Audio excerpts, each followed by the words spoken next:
So, the iPhone XR. Yes, I have a furry sticker. Yes, I know I'm a loser. The iPhone XR was a pretty interesting phone, but also kind of a weird phone when it came out, because the iPhone X came out, it was OLED, it had a new design. This came out and it was like the LCD counterpart, but like made cheaper. Because the screen was LCD, they had to make the bezels thicker so that it would be able to wrap around easier. The iPhone XR was actually released in a weird time. Usually iPhones would release in September, but this came out October 26th, I want to say. Hang on, actually, let me do a quick Google search.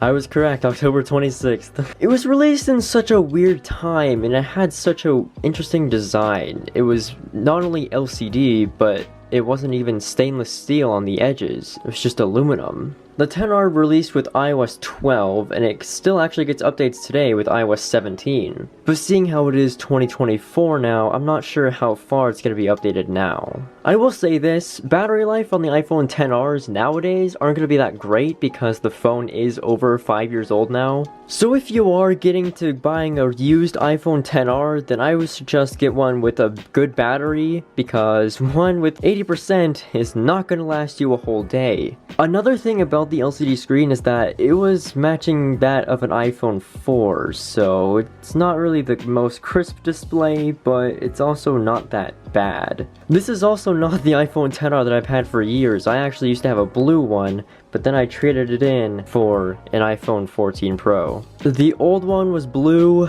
this one is like a snowy white. Kinda reminds me of the old iBooks. Now for the main question, should you actually really buy an iPhone XR in 2024? Well, I'm gonna be honest, no.